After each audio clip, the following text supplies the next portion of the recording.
और मैंने अपनी बीवी का इंतखाब जो है वो भी इसी वजह से किया था कि वो खाना बहुत अच्छा बनाती थी। तो ये मोटिवेशन मतलब I mean where did you get this motivation to start this business? Job नहीं करनी, मुझे कारोबार करना है। और जब मैंने ये पेपर दिया था बीएससी का, तो at that time I was complete blind. तो गवर्नमेंट ऐसा क्या करे बिजनेसमैन के लिए कि ताकि वो रोल मॉडल बने? क्या पॉलिसीज उनको अडॉप्ट करनी चाहिए? हमारे जो मालियाती इदारे हैं जो इसको रेगुलेट करते हैं, उनके पास लामहदूद इख्तियारात हैं। अगर किसी बिजनेसमैन को किसी वजह से भी गिरफ्तार करना है तो उसका राइट सिर्फ और सिर्फ प्राइम मिनिस्टर के पास हो।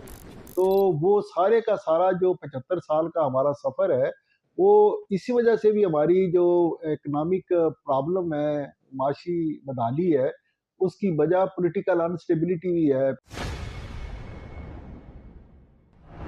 बख्तार साहब, अभी आपने बात की पाक फ़ौज के हवाले से कि उनको कश्मीर में इन कच्चे के डाकू के हवाले से ऑपरेशन करना चाहिए। तो फिर तो ये है कि ये काम पुलिस का नहीं है। तो हम जब डॉक्टर के पास जाते हैं, अब तो पहले तो बहुत काम होता था, अब तो किसी भी हॉस्पिटल में चले जाएँ, तो वहाँ डॉक्टर जब प्रिस्क्रिप्शन लिखेगा, तो जो मेडिसिन्स प्रिस्क्राइब करेगा, उसमें में से कुछ मेडिसिन्स मिल जाएँगे और कुछ आपको नहीं मिल पाती। और वो किसी ख़ास स्टोर से, फार्मेसी से मिल रही होती हैं। तो क्या डॉक्टर्स का कोई कमीशन होता है या सिर्फ़ हमारी एक वो है? तो हमें पीआईए को इससे जान छुड़ानी चाहिए।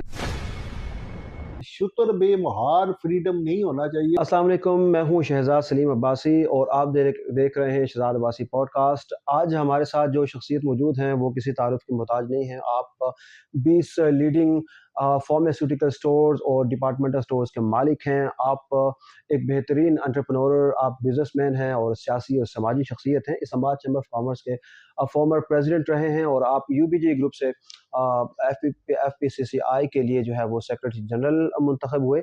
आपके कई हवाले हैं, आप कॉलम निगार हैं, आप पोएट हैं, आप अदीब हैं, आप रहनुमा हैं, मुबस्सिर हैं, सियासतदान हैं और इसी तरह से आप पॉलिटिकल और सोशल एक्सपर्ट हैं। जी हाँ, मेरी मुराद आज डिवोर्सन ग्रुप ऑफ कंपनीज़ के चेयरमैन ज़फ़र बख्तावी साहब हैं। ज़फ़र बख्तावी साहब, बहुत शुक्रिया आपने हमारे प्रोग्राम के लिए वक़्त निकाला। It's an honour. बड़ी मेहरबानी, बहुत शुक्रिया। सर, कैसे हैं आप? मैं बिल्कुल ठीक हूँ। Could you please tell us a bit about yourself? अपने बारे में आप मेरे बारे में आपने इतना कुछ बता दिया है, सर। मैं अपने बारे में क्या बताऊँ? बस जो कुछ आपने बताना था वो बता दिया है। उसमें अगर आप कोई मज़ीद पूछना चाहते हैं, तो मैं बता सकता हूँ कि इस्लामाबाद जो है, ये मेरा शहर है, इसको मैं ओन करता हूँ। और ये है कि basically I belong to Chakwal.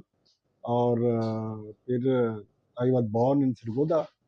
और 1965 के बाद से हम ये रावलपिंडी और इस्लामाबाद में हैं। और 1979 से मैंने इस्लामाबाद में अपने बिज़नेस का आगाज़ किया था, इससे पहले रावलपिंडी में था। तो ये ज़िंदगी का एक सफ़र है हुँ, जो मुसलसल जारी है। हुँ। तो उस पे आगे की तरफ जो भी है, बढ़ रहा हूँ। लोग कारोबार करते हैं, कुछ लोग कारोबार करते हैं सिर्फ़ पैसे कमाने के लिए। हुँ। हर कारोबारी बंदे का यकीनन यही मोटिव होता है ज़िंदगी में। लेकिन मेरा कारोबार के साथ-साथ मैंने हमेशा एक तो ऐसे कारोबार का इंतख़ाब किया कि जो कि इंसानी ज़िंदगी से वाबस्ता है। तो ये तो हम खुरमा व हम सवाब भी है कि कारोबार का कारोबार है और इंसानियत की खिदमत भी है। और उसके साथ-साथ मैंने ज़िंदगी में हमेशा कारोबार को अपने साथ-साथ मुल्क के साथ अपने आप को अटैच रखा है। और मैंने हमेशा ये मेरा ये रोल रहा है ज़िंदगी में, 40 साल में जो मेरी एक्टिव लाइफ़ है, कि मैं मुल्क के लिए भी कुछ ना कुछ कंट्रीब्यूट करूँ। क्या बात है! डॉक्टर साहब, आपने हमारे सारे सवालात के जवाबात जो है ना वो एक ही सवाल में दे दिए। डॉक्टर साहब, ये बताइए कि गोश्त आपको ज़्यादा पसंद है, सब्जियाँ या दालें ज़्यादा पसंद हैं? देखिए, मुझे सारी चीज़ें पसंद हैं। हुँ, और आपने बड़ा ज़बरदस्त क्वेश्चन किया है कि ये जो कुज़ीन होता है ना, हुँ। जो आप खाते हैं, देखिए, मुझे हर वो चीज़ अच्छी लगती है जो अच्छी पकाई हुई हो। और मैंने अपनी बीवी का इंतख़ाब जो है वो भी इसी वजह से किया था कि वो खाना बहुत अच्छा बनाती थी। क्या और बात है! उसका खाना खाने के बाद मैंने उससे शादी का फ़ैसला किया था। तो बात ये है कि ये जो है ना खाना, ये तो बड़ा मेरे लिए बहुत अहमियत रखता है ज़िंदगी में। हुँ, और मैंने सारी ज़िंदगी इसको एज़ ए टूल भी इस्तेमाल किया है, क्योंकि मैं समझता हूँ कि लोगों के दिलों में लोगों को अपना बनाने के लिए जो मेहमान नवाज़ी है, ये बहुत एक अहम मीडियम है, एक बहुत अहम टूल है और उसमें सारी ज़िंदगी मेरी बीवी ने मेरा बड़ा साथ दिया है।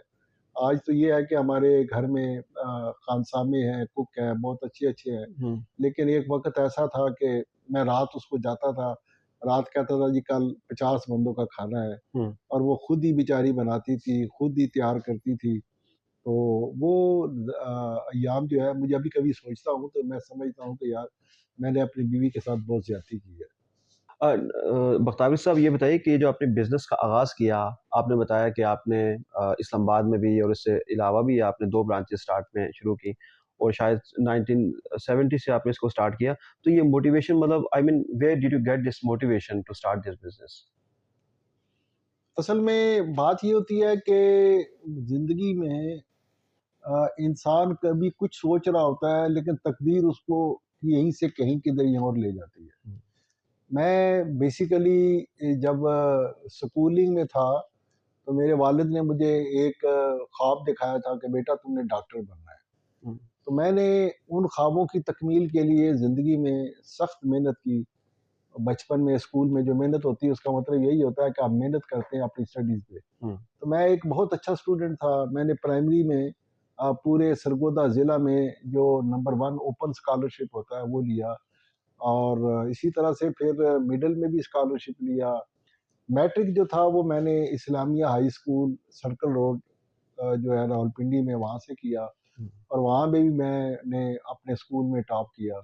उसके बाद मैंने गार्डन कॉलेज में दाखिला लिया एफएससी के लिए और एफएससी में मुझे नहीं पता कि क्या हुआ कि मेरे नंबर इतने अच्छे नहीं आए, फर्स्ट डिवीज़न तो थी मेरी, लेकिन हमारे उस वक़्त पूरे गार्डन कॉलेज में जो हमारा प्री मेडिकल सेक्शन था, उसमें शायद 2 या 3 लड़कों की फर्स्ट क्लास आई थी और उसके बाद मुझे मेडिकल कॉलेज में दाखिला नहीं मिला, फिर मुझे बीडीएस में दाखिला मिला लाहौर में D mount Moraceae college of dentistry. तो वहाँ मैंने 2 साल तक पढ़ा, फिर उसके बाद अ, तीसरे साल में मेरे मसाइल ऐसे हुए कि मेरी आँखों का इश्यू हुआ और फिर मुझे वो स्टडी छोड़नी पड़ी।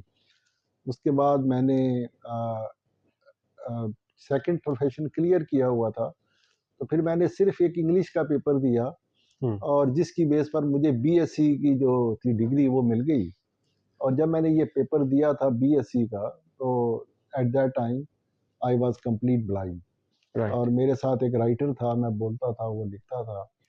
फिर उसके बाद मेरी जब आईसाइट रिकवर हुई है, फिर मैंने थोड़ा बहुत सिलसिला आगे बढ़ा है। फिर मैंने एमए उर्दू किया, एमए उर्दू में भी मेरी फर्स्ट क्लास थी और फिर मैंने पब्लिक सर्विस कमीशन में जो है वो अप्लाई किया जॉब के लिए।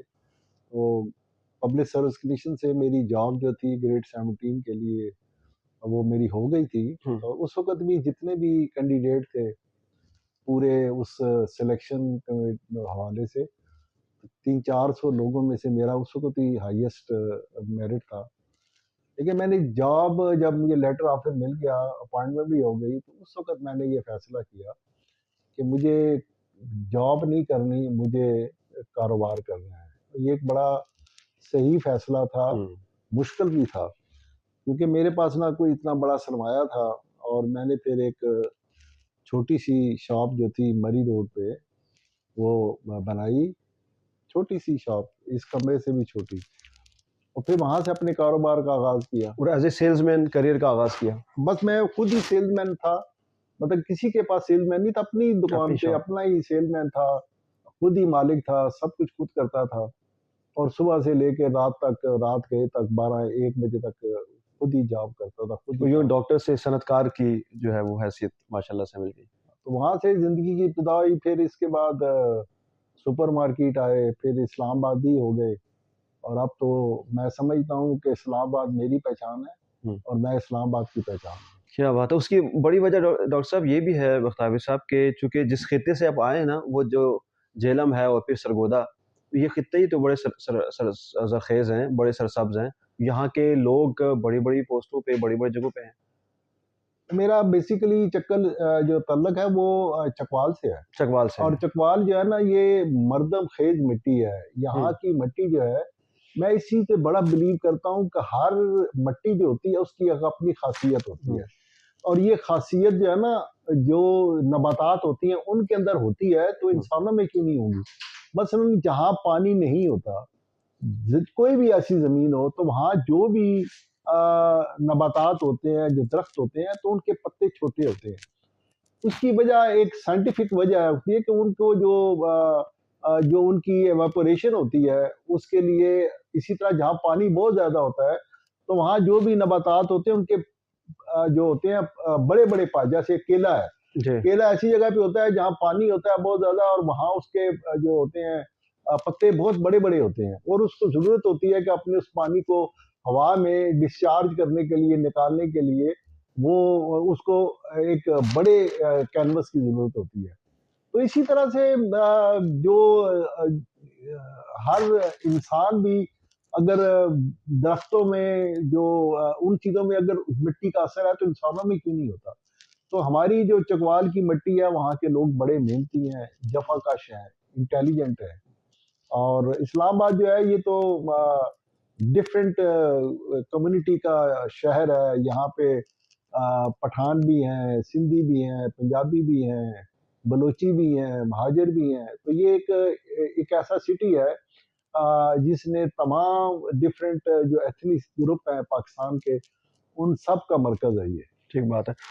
बख्तावर साहब ये बताइए कि कॉलम निगारी भी आप करते हैं और एक माशाल्लाह बड़ा बिज़नेस है, पूरे पाकिस्तान में एक बड़ा नाम है और एक अच्छे सनअतकार हैं, फिर आपकी बाकी चैम्बर की अपनी मसरूफियात हैं, तो अखबार के लिए कैसे वक़्त निकालते हैं?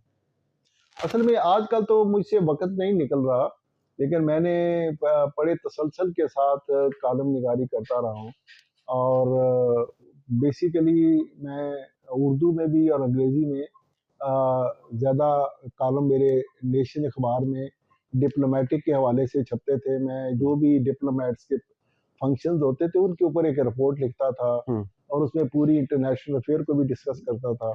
और इसी तरह से जो नवाए वक्त अखबार थी, ज़्यादा मेरे कॉलम उस अखबार में छपते रहे हुँ, हैं, और उसमें जो मेरे कॉलम होते थे वो पाकिस्तान के सियासी, समाजी, इंटरनेशनल अफेयर, खारजा हिकमत अमली और ज़िंदगी के हर शोबे के बारे में मैंने कॉलम लिखे, अदब पे भी लिखे हैं, कल्चर पे भी लिखे हैं।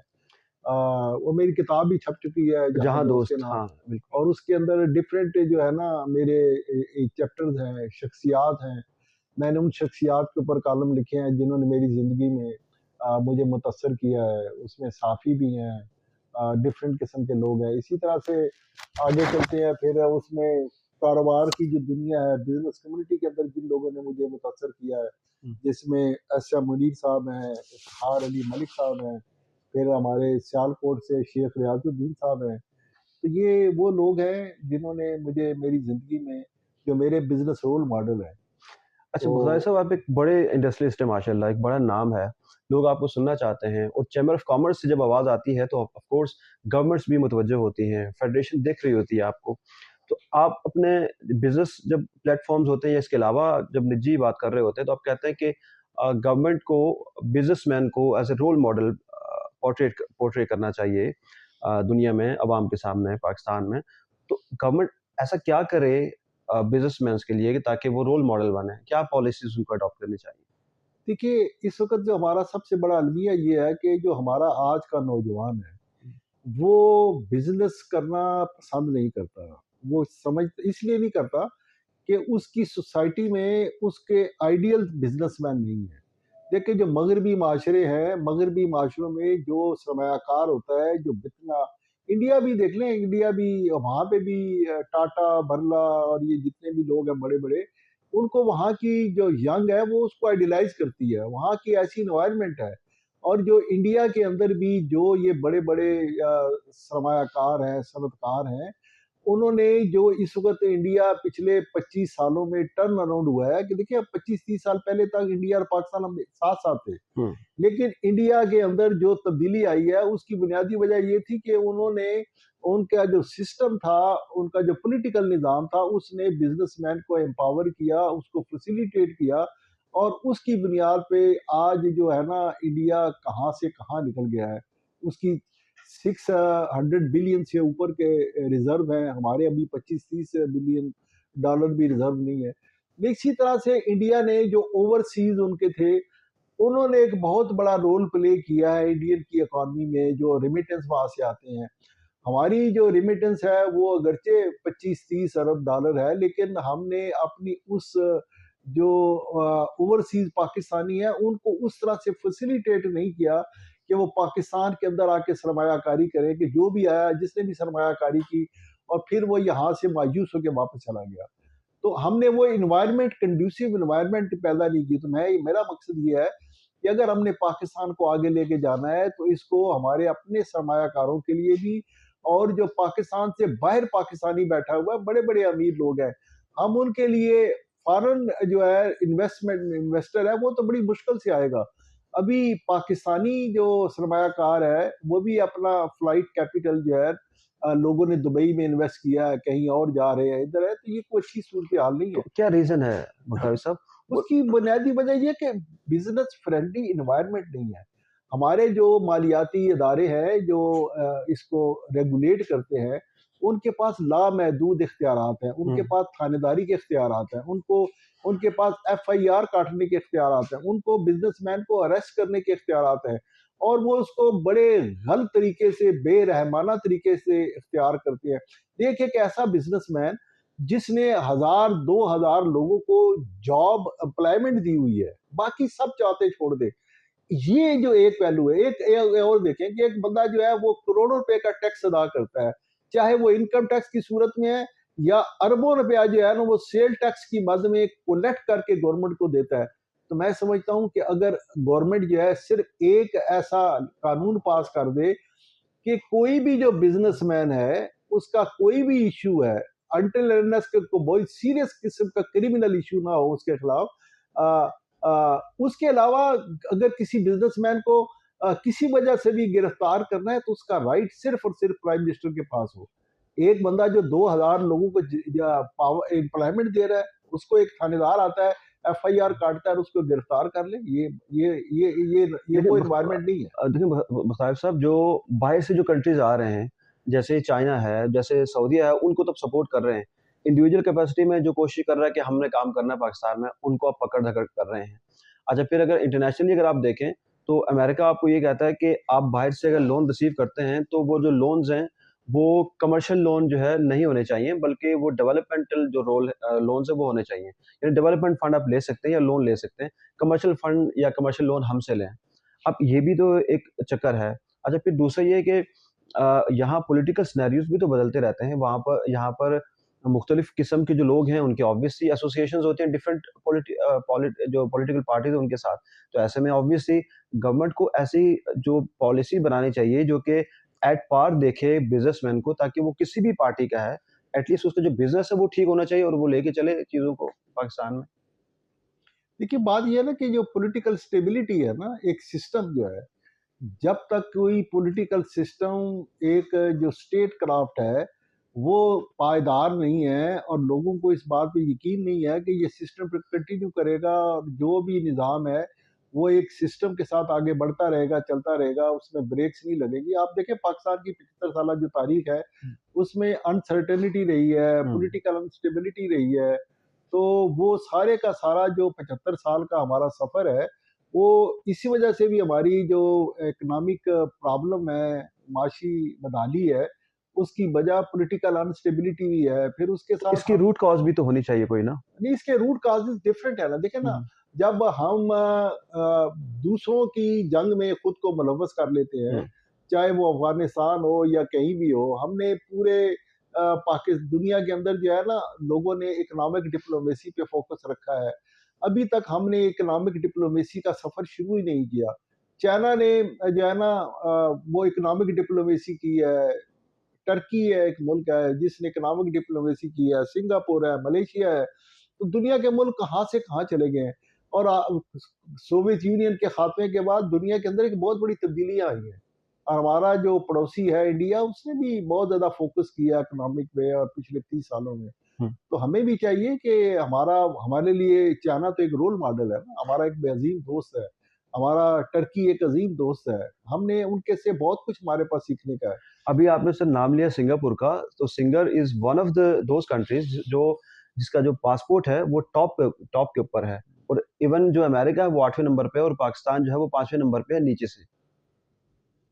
देखिए, बात ये है ना कि हमने अपने मुल्क का जो है ना, जो इमेज है, मुझे जो अपनी मेरी ज़िंदगी की जो सबसे जो बड़ा जो मैंने काम किया है अब तक और करता रहता हूँ, मैंने हमेशा ये किया कि पाकिस्तान का तशख़्ख़ुस जो है, उसका जो इमेज है, हुँ। वो बेहतर करूँ। उसके लिए मेरे पास जो यहाँ डिप्लोमैटिक सर्कल है, उनके सामने मैं अपने आप को जिस तरह से एक पाकिस्तानी के तौर पर मैंने प्रोजेक्ट किया पिछले 40 सालों में, एक मेहमान नवाज़, एक हमदर्द, एक खुले दिल का आदमी और उनके काम आने वाला आदमी, एक सच्चा आदमी, एक दयानतदार आदमी। तो ये वो चीज़ें हैं कि जो आपको असर करती हैं लोगों तक। इसी तरह से हमारे जो भी लोग हैं जिनका वास्ता है, जो हमारे फ़ॉरेन सर्विस के लोग हैं, उनको भी दुनिया के अंदर इसी तरह का अपना करैक्टर जो है वो डिस्प्ले करना चाहिए और पाकिस्तान की इमेज को बेहतर करना चाहिए। और पाकिस्तान की इमेज को बेहतर करने के लिए सबसे बड़ी जो ज़रूरत है, वो है सिक्योरिटी इश्यू। इस वक़्त दुनिया से कोई भी लोग जो है, वो पाकिस्तान की तरफ ट्रैवल करना पसंद नहीं करते, उसकी वजह सिक्योरिटी रीज़न है। लॉ एंड ऑर्डर है। तो लॉ एंड ऑर्डर है। हमें ये क्राइम जो है कि ये इसको कंट्रोल करना है, लॉ एंड ऑर्डर को कंट्रोल करना है। हमारी जो माशाल्लाह अफ़वाज पाकिस्तान है, इतनी बड़ी हमारी मुसल्लह अफ़वाज है और दुनिया की अज़ीम अफ़वाज है। तो मैं आज आपके इस हवाले से कहूँगा कि कम अज़ कम ये जो कच्चे के इलाके के जो डाकू हैं, ये जो हमारा जो मेन इशारा है एक पेशावर से लेकर कराची तक की जो रोड है, इसके ऊपर भी मैंने सुना है कि जो कशमोर है और ये जो सादकाबाद है, ये जो इलाका है, यहाँ पर जो है ना वो कच्चे के डाकू जो हैं वो आके एक्टिविटी करते हैं। इसी तरह से हमारा सक्खर से लेकर जो हैदराबाद का ये जो रोड का सी पैक का जो लिंक है रोड का, ये अभी तक मुकम्मल नहीं हुआ, जिसकी वजह से पाकिस्तान जो है वो उसकी जो इकॉनमी है वो आगे की तरफ नहीं बढ़ रही है। इसको इमीडिएटली हंगामी बुनियादों पर मुकम्मल करना चाहिए।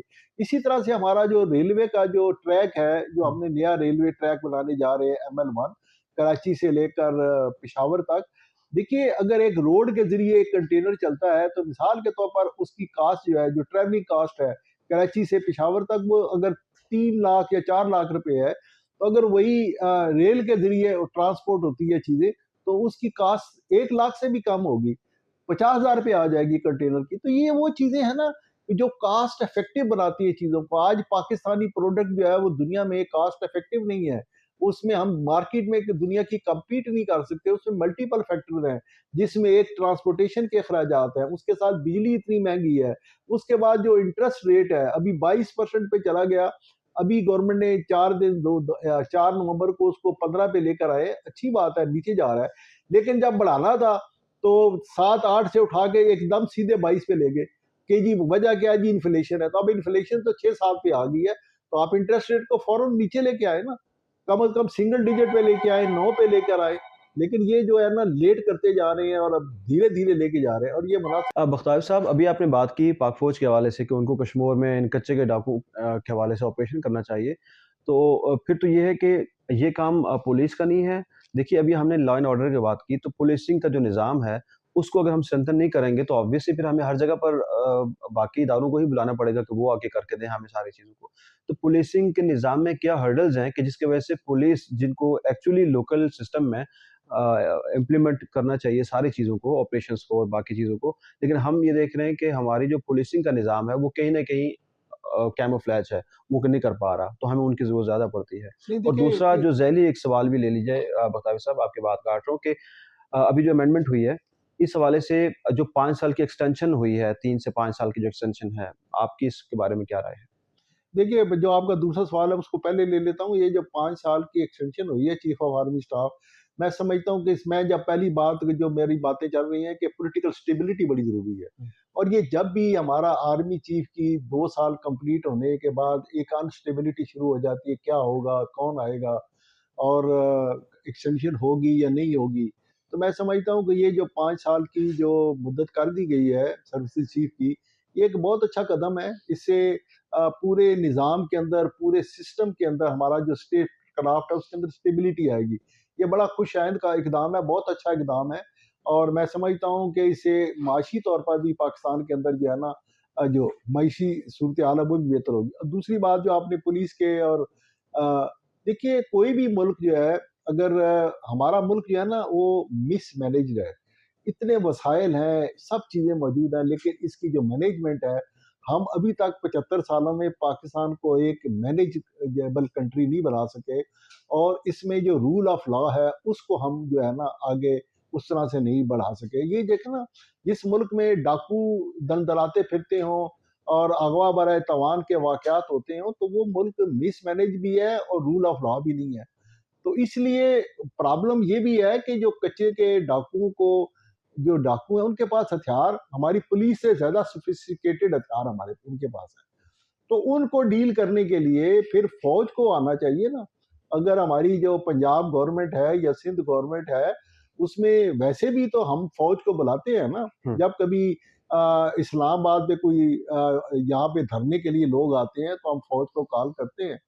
तो क्या जराइम के खात्मे के लिए हम फौज को नहीं कॉल कर सकते? कर सकते हैं। फौज हमारी अपनी है, हुँ। इसमें तो कोई मसला नहीं है। फौज के पास हमारे पास जो फौज पाकिस्तान है, वो बड़ी माशाअल्लाह की शहादतें हैं इतनी ज़्यादा दहशतगर्दी के खिलाफ। तो दहशतगर्दी के साथ-साथ ये जो क्राइम है, हीनियस क्राइम है, ये भी तो उसी ज़ुमरे में आता है। तो इसके खिलाफ भी फौज को आगे आना चाहिए। ऐसे ही है। बख्तावी साहब medicines, vitamins, supplements, surgical, personal care बहुत सारे प्रोडक्ट्स एक पूरी लाइन है, प्रोडक्ट लाइन जिस पे आप चल रहे हैं माशाल्लाह। तो कोई नई प्रोडक्ट लॉन्च करने का इरादा है यहाँ पे? जैसे आपका जो फार्मेसीज़ है, एक पूरा डिपार्टमेंटल स्टोर का एक मंज़र पेश कर रहा होता है। कुछ ऐसी प्रोडक्ट भी ऐड करेंगे जो डिफरेंट बाकी जगहों पे हो रही होती है? देखो, मेडिसिन में अंदर जो भी चीज़ें आई हैं, नई जो कंपनी लॉन्च करती है, प्रोडक्ट बनाती है, वो हम तो खुद प्रोडक्ट बनाते नहीं हैं। जो भी आती हैं, उनको हम इंट्रोड्यूस आगे करते रहते हैं। लेकिन उसके साथ-साथ हमने अपने बिज़नेस को बहुत ज़्यादा डाइवर्सिफ़ाई कर दिया है। उसमें कॉस्मेटिक आ गया है, स्किन केयर है, हेयर केयर है, ग्रोसरी है, और भी ऑप्टिशियन है। तो हम इसको डाइवर्सिफ़ाई करते जा रहे हैं, और आज हमारा जो सिस्टम है, हमारे जो वो उसमें ये है कि एक छत के नीचे जो भी है ज़िंदगी की, घर की हर ज़रूरत की हर चीज़ उसको मिलनी चाहिए, और इस पे हम धीरे-धीरे आगे बढ़ रहे हैं। और हमारी जो ब्रांचेज़ हैं, आउटलेट हैं, वो डिफरेंट जगहों पे। इस्लामाबाद तो अब हमारे हिसाब से काफ़ी हमारे लिए सैचुरेट हो चुका है, और अब हम इंशाल्लाह ताला रावलपिंडी इस्लामाबाद के बाद जो इस्लामाबाद पाकिस्तान के बड़े दीगर शहर हैं, उन तक भी अपनी जो रीच है उसको बढ़ाने के बारे में सीरियस हैं। पिछले 2 साल में, क्योंकि मेरे दोनों बेटे जो थे, एक इस्लामाबाद चैम्बर का सदर था एहसन बख्तावरी, और दूसरा बेटा जो है वक़ार बख्तावरी, वो चकवाल चैम्बर का सदर था। तो उस वजह से हमारी जो बिज़नेस प्रमोशन थी, उसको काफ़ी सारा सेटबैक लगा है। क्योंकि जब आप किसी पोस्ट पर होते हैं, तो लोगों के लिए, आवाम के लिए खिदमत कर रहे होते हैं, तो आपका जो फ़ोकस होता है अपना बिज़नेस नहीं रहता। तो इंशाअल्लाह ताला अभी हम वो 2 साल में जो भी हमने कंट्रीब्यूट किया है पाकिस्तान के लिए, इस्लामाबाद चैम्बर के लिए, तो वो इस वज़ह से हमारी जो प्रोग्रेस थी कारोबारी तौर पर, वो थोड़ी-सी स्टॉप हुई है। तो अब इंशाअल्लाह इंशाअल्लाह फ़ोकस है बिज़नेस में भी, तो उसको भी आगे लेके जा रहे हैं। बख्तावी साहब एक बड़ा नाम है माशाल्लाह, एक प्रोफ़ेशनल इदारा है, बड़े ज़बरदस्त तरीके से काम कर रहा है। तो एक तो ये बताइए कि इसका सेहरा किसको आप देंगे? ये किसकी मेहनत है? और दूसरा ये बताएँगे कि क्वालिटी को आप कैसे मेंटेन करते हैं? इतने सारे फ़ार्मेसीज़ हैं, वो सब छोड़-छाड़ के लोग व्हाई दे चूज़ डिवॉट्सन? देखिए, ज़िंदगी में जो है ना, मैं अक्सर लोगों को ये कहता हूँ, देखिए सबसे पहली बात ये है कि अल्लाह ताला की मदद और अल्लाह ताला की मेहरबानी के बगैर तो कोई चीज़ भी जो होती है वो हुँ, हासिल नहीं की जा सकती। दूसरी, मेरी माँ-बाप जो थे उनकी दुआएँ थी मेरे बाद। मेरे माँ-बाप बड़े नेक, मेरे वालिद साहब उन्होंने गोल्ड मेडलिस्ट हैं तहरीक कारकुनान पाकिस्तान के। तहरीक पाकिस्तान में उनका रोल था। इसी तरह से मेरी वालिदा ने भी और मेरे वालिद ने मेरी तरबियत में, हमारे भाइयों की तरबियत में बड़ा रोल अदा किया है। और उन्होंने हमें जो ज़िंदगी के बुनियादी असूल हैं, मेहनत, दयानतदारी, ये हमें विरसे में मिली है। हुँ। मतलब कि, और इसी तरह से फिर आगे जो मेरे भाई हैं, ज़ाहिद बख्तावरी, आबद बख्तावरी, और फिर जो हमारे बेटे हैं, मेरे जो बेटा एहसन बख्तावरी है, वक़ार बख्तावरी है, इसी तरह से मेरे जो भाइयों के बेटे हैं, हारिस बख्तावरी, सलमान बख्तावरी, और मेरे ज़ाहिद भाई के बेटे हैं उज़ैर और बलाल। तो हम सारे मिल के एक जॉइंट फैमिली के तौर पर इस कारोबार को लेकर आगे बढ़ रहे हैं। और ये जो रिटेल का काम है, ये बहुत मुश्किल काम होता है। इसको मेंटेन करना, हर कस्टमर को कि वो कोई कस्टमर नाराज़ ना हो, अलग से कस्टमाइज़ेशन है उसकी तो प्रोडक्ट वो की और कस्टमर सब चीज़। रिलेशनशिप होती है। एक चीज़ों को बनाने में तो बड़ा सदियाँ तो लगती हैं, बख्तावर साहब 50 अभी साल आपने तक कहा लगते कि आप जॉइंट फैमिली को लेकर इस बिज़नेस को चल रहे हैं, तो how this is possible? Her even जो छोटी-छोटी फैमिलीज़ है ना, वो कहती है नहीं हमने अपने घर बना लिया, तो हमारी किसी भी रिलेटिव का हमारे साथ घर नहीं होना चाहिए और हमारा बिज़नेस स्टार्ट हुआ तो हम अपने बिज़नेस को अपने रिलेटिव से दूर रखें। तो आपने न सिर्फ़ ये कि रेज़िडेंस बल्कि आपका जो बिज़नेस है, आपने अपनों को उसमें पार्टनर बनाया है। तो ये कैसे इसको लेके चल रहे हैं? ये तो बड़ा मुश्किल काम है। असल में देखिए बात ये होती है कि जो रोल मॉडल्स है ना पाकिस्तान के अंदर और ख़ास तौर पर सब कॉन्टिनेंट के अंदर, आप जितनी भी बड़ी फैमिलीज़ हैं, बिज़नेस फैमिली है, मैं उनको स्टडी करता हूँ। मेरा एक रोल मॉडल है एहसन मुनीर, वो मरहूम, उनका ख़ानदान अभी तक जॉइंट फैमिली सिस्टम है उनका। इसी तरह से इफ्तिखार अली मलिक है, मेरे रोल मॉडल हैं, गार्ड ग्रुप है, लाहौर में है। हुँ, अ, वो फारी की फैमिली मतलब जॉइंट फैमिली सिस्टम है। तो एक स्ट्रेंथ आती है कि हुँ। यूनिटी और इत्तेहाद जो होता है ना, उससे कुंबे के अंदर, अफराद के अंदर, और फिर जब आप करीब होते हैं, आज का जो ये नौजवान नस्ल है, उसमें ये भी प्रॉब्लम है कि वो अपने ख़ानदान से, अपने अज़ीज़ों से, अपने रिश्तेदारों से दूर रहना ज़्यादा पसंद करते हैं। थोड़ा-सा प्रॉस्पेरस होता है तो फौरी से अलग हो जाता है। हैं? थोड़ा-सा प्रॉस्पेरस होगा, खुशहाल होगा तो अलग हो जाएगा। मतलब कि वो इसमें जो है ना मतलब कि फैमिली का जो बॉन्ड होता है ना, मेरा हुँ, तो अपना भी ये रहा है कि जो मेल सेगमेंट होता है ना, वो जॉइंट फैमिली की तरफ ज़्यादा माइल होता है एज़ कंपेयर टू फीमेल। हुँ। तो फीमेल की अपनी ज़िंदगी की पसंद होती है, नापसंद होती है, मामलात होते हैं। लेकिन इन द लॉन्ग रन अगर देखा जाए, तो जो मैं अक्सर यूनिवर्सिटी में भी जाता हूँ, तो उनको कहता हूँ कि पाकिस्तानी खातून जो है वो बहुत खुशकिस्मत खातून है। हुँ, इसलिए कि वो उनका आइडियल है कि हम अमेरिका जाएँ, वहाँ कनाडा जाएँ, यूरोप जाएँ। वहाँ की औरत जो है बड़ी मज़लूम है। मज़लूम इस तरह से कि वो बेचारी खुद घर की सफाई भी करती है, अपनी टॉयलेट भी खुद साफ करती है, खाना भी खुद बनाती है, जॉब भी करती है, ग्रॉसरी करने भी जाती है। यहाँ तो हमारे घरों के अंदर जो ख़वातीन हैं, उनको हर चीज़ की सहूलत है। तो ये तो बड़ी लग्ज़रियस लाइफ़ है हमारी सोसाइटी के अंदर। वहाँ तो बड़ा मुश्किल है औरत का मतलब कि जो ज़िंदगी के जो अ, शब-ओ-रोज़ है। डॉक्टर साहब आप चूँकि मेडिकल पे ही काम कर रहे हैं, यही आपका बिज़नेस है, तो हम जब डॉक्टर के पास जाते हैं, अब तो पहले तो बहुत कम होता था, अब तो किसी भी हॉस्पिटल में चले जाएँ, तो वहाँ डॉक्टर जब प्रिस्क्रिप्शन लिखेगा, तो जो मेडिसिन्स प्रिस्क्राइब करेगा, उसमें में से कुछ मेडिसिन्स मिल जाएँगे और कुछ आपको नहीं मिल पाती और वो किसी ख़ास स्टोर से, फार्मेसी से मिल रही होती है। तो क्या डॉक्टर्स का कोई कमीशन होता है या सिर्फ़ हमारी एक वो है? नहीं, नहीं ऐसी बात नहीं होती है, और बात ये होती है कि हर दवाई, हर शॉप पे देखिए ना, डिवाटसन की अगर कोई कामयाबी का कोई एक जहाँ और बहुत सारे सबब है, उसमें हुँ, एक सबब ये भी है कि वहाँ कस्टमर को हर चीज़ मिलती है। और जो डॉक्टर भी जो भी दवाई लिखता है, वो डिवाटसन पर अवेलेबल होती है, और ये अवेलेबिलिटी अ, बरकरार रखना बहुत मुश्किल काम है। और इसके लिए बड़ी स्ट्रगल की, अगर आप नुस्खा लेके आते हैं, 10 दवाइयाँ लिखी हुई हैं, एक नहीं मिलती, तो आप तो कहेंगे यार यहाँ तो कुछ भी नहीं है। हुँ, तो उसमें मल्टीपल इश्यूज़ होते हैं, उसको मेंटेन करना बहुत जो हमारा स्टाफ है, वो उसकी भी बड़ी ज़िम्मेदारी है। हुँ, हम इस चीज़ को बड़ा इंश्योर करते हैं कि कोई दवाई हमारे पास कभी भी किसी वक़्त भी ख़त्म ना हो। हुँ, उसमें कुछ प्रॉब्लम ये भी होती हैं कि जो बहुत महँगी दवाइयाँ होती हैं, वो अक्सर स्टोर नहीं स्टोर करते, छोटे-छोटे स्टोर्स होते हैं।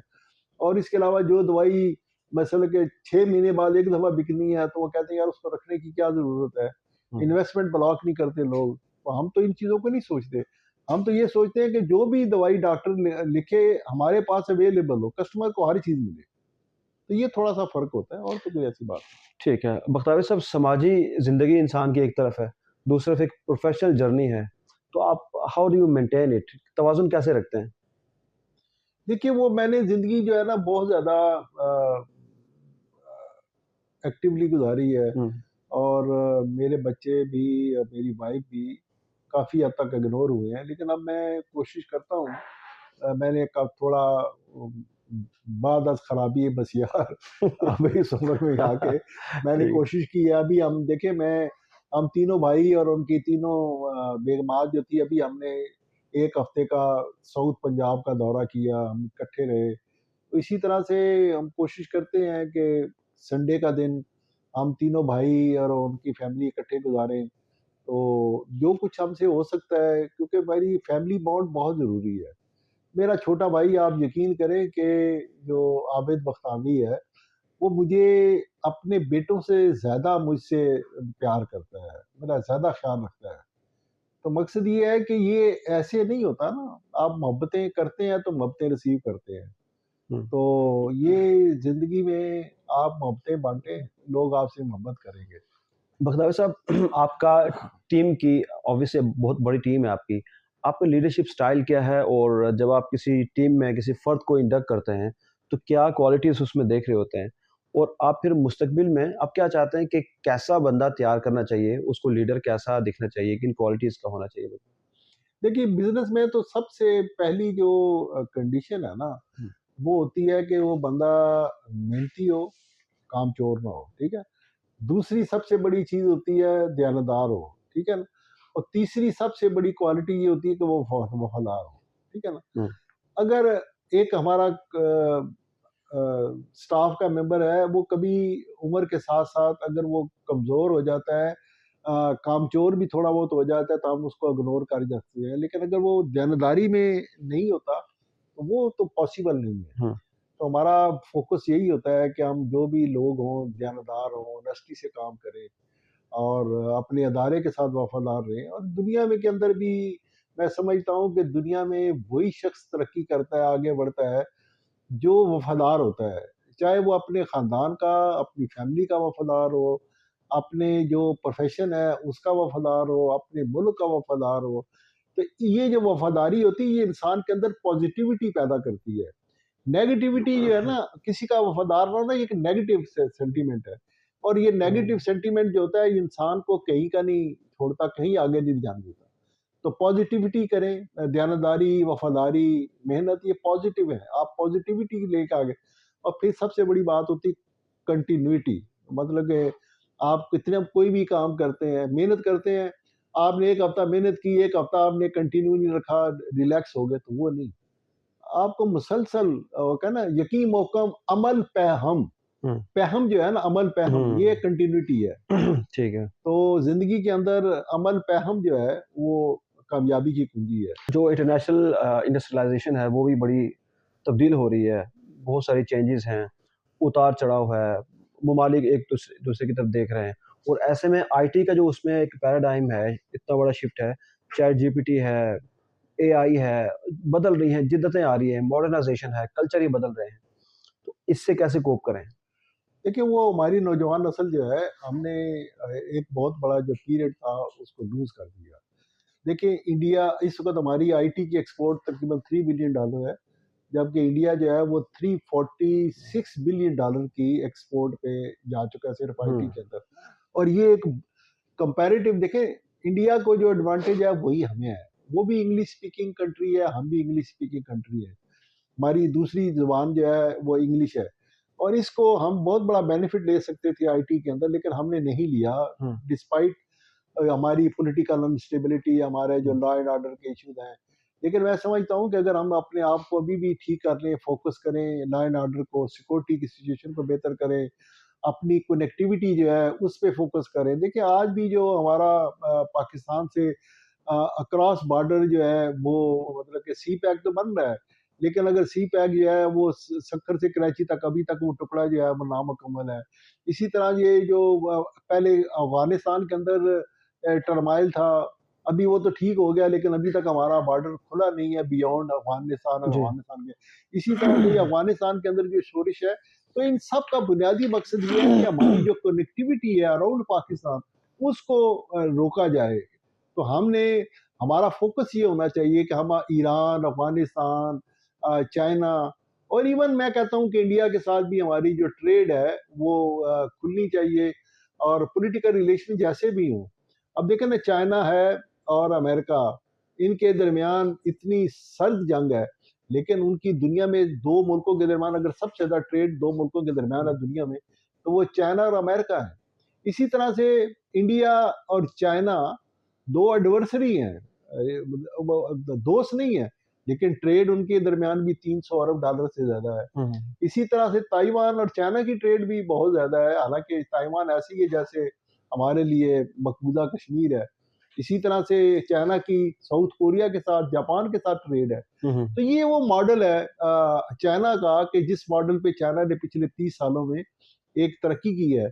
उसने जहाँ दुश्मनी थी, वहाँ भी उसने ट्रेड रखी है, अपना पॉलिटिकल जो इश्यू था उसको उसने उसी तरह रखा है, लेकिन ट्रेड को बंद नहीं। अच्छा बता साहब ये बताइए कि जो प्राइवेटाइज़ेशन है, इसके हवाले से आपका क्या ख़्याल है?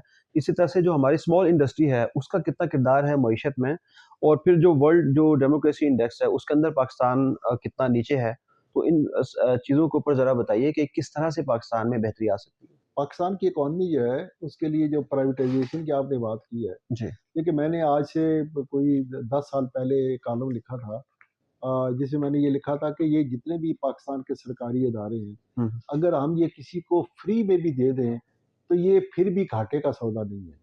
देखिए आज हम मतलब कि पिछले, अब स्टील मिल थी ना, हुँ, हुँ, अब पीआईए है, रेलवे है, मतलब कि ये पूरे जो अदारे हैं, ये तकरीबन 1000 अरब रुपया सालाना पाकिस्तान जैसा गरीब मुल्क जो है, उसको ये टीका लगाते हैं।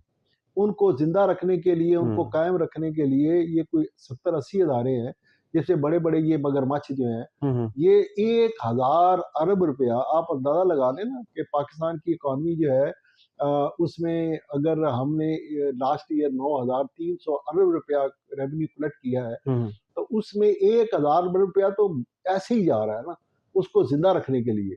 तो एक तो ये है कि अगर हम इसको फ्री भी दे देते हैं किसी को, तो ये अदारे जो हैं मतलब कि जब बेहतर चलेंगे तो 1000 अरब रुपया तो कम से कम ये रेवेन्यू देंगे ना, हुँ, टैक्स देंगे, ठीक है? अब ये है कि मैं इसका, जब मैं ये कहता हूँ कि फ्री दे दें, मैं कहता हूँ कि ये अदारे पाकिस्तानी लोगों को दे दें, उसकी एक कीमत अभी पीआईए है ना, उसकी जो कहते हैं जी 85 अरब रुपया उसकी कीमत थी, 10 अरब डॉलर की बोली लगी है।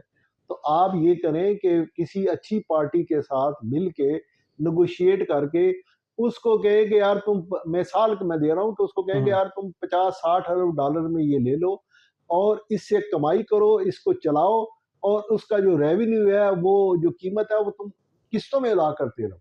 उससे ये होगा कि पाकिस्तान का जो अगर रेलवे एयर का कनेक्टिविटी दुनिया के साथ कायम हो जाती है, हुँ, हुँ, हमारी सबसे बड़ी खराबी ये है कि हमारी डायरेक्ट एयर लिंक नहीं है।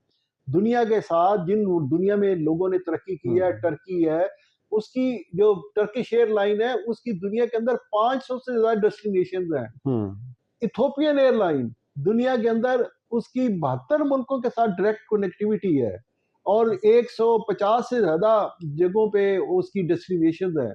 मतलब कि तो इस तरह से हमारा जो भी दुनिया में तरक्की करता है मुल्क, उसके लिए जो एयरलाइन है वो उसमें कलीदी किरदार अदा करती है, चाहे वो सिंगापुर है, मलेशिया है, दुबई है। तो दुनिया में तरक्की का नंबर 1 टूल एयरलाइन है। तो हमें पीआईए को इससे जान छुड़ानी चाहिए, इसको एक्टिवेट करना चाहिए, निजकारी जो है फ़ौरन करनी चाहिए और उसमें इस पे नहीं जाना चाहिए कितनी बोली लगी है, क्या हुआ है।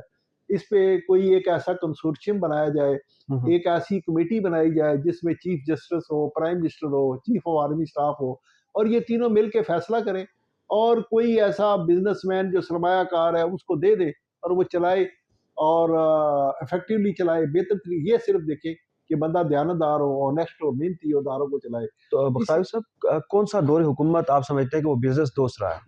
देखिए, अगर अब मुझसे आप पूछते हैं, जो कारोबारी तौर पे, तो परसेप्शन पीपल पार्टी के बारे में ये है कि ये ताजर दुश्मन शायद पार्टी है।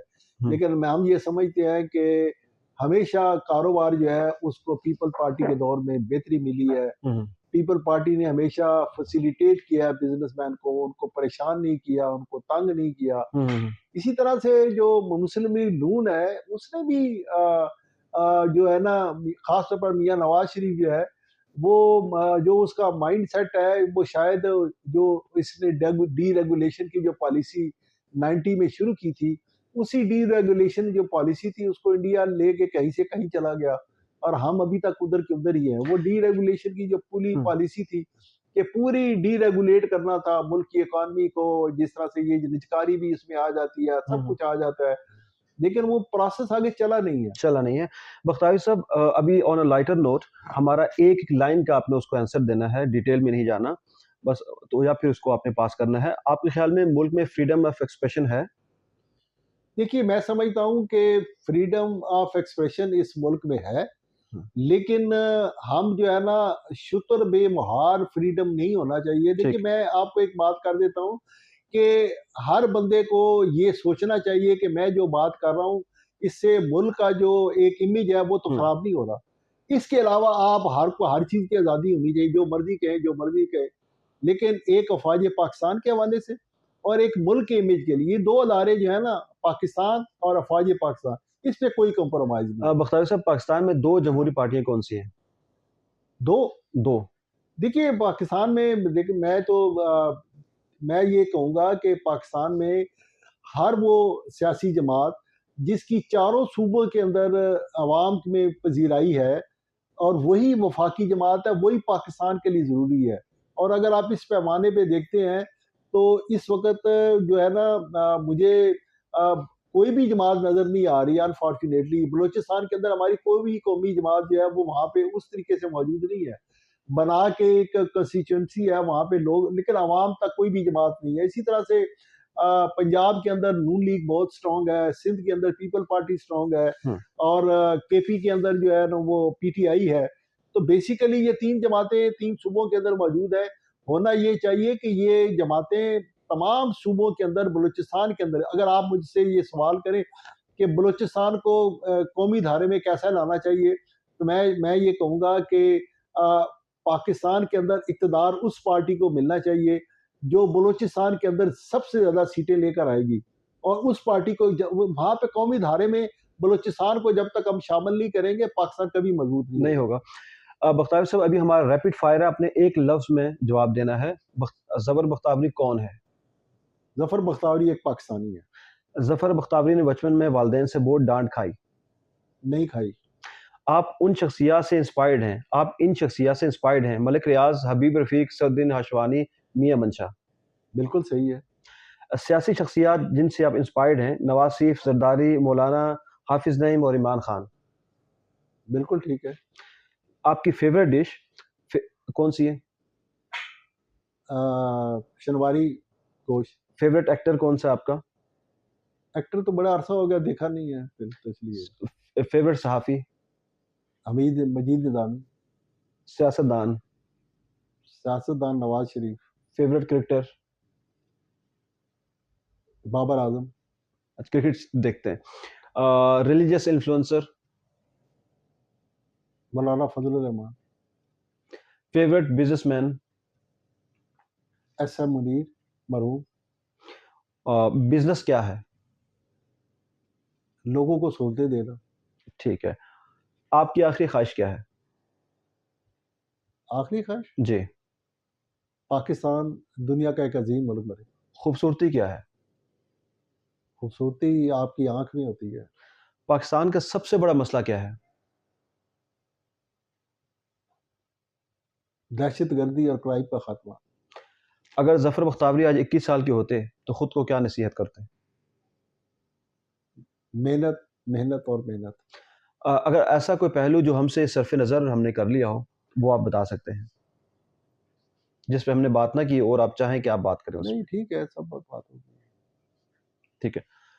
बहुत शुक्रिया ज़फ़र बख्तावरी साहब, अब आपने हमारे प्रोग्राम के लिए वक़्त निकाला।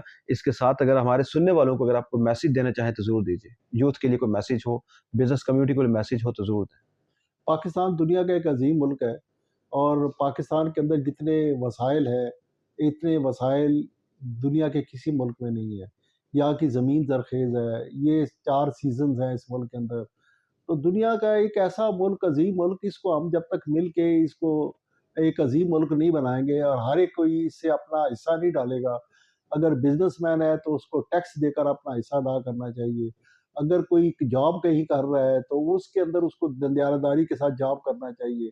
दयानतदारी और मेहनत से ही ये पाकिस्तान जो है एक अज़ीम पाकिस्तान बनेगा। ट्रूली ऑनर्ड ज़फ़र बख्तावरी साहब, बहुत शुक्रिया।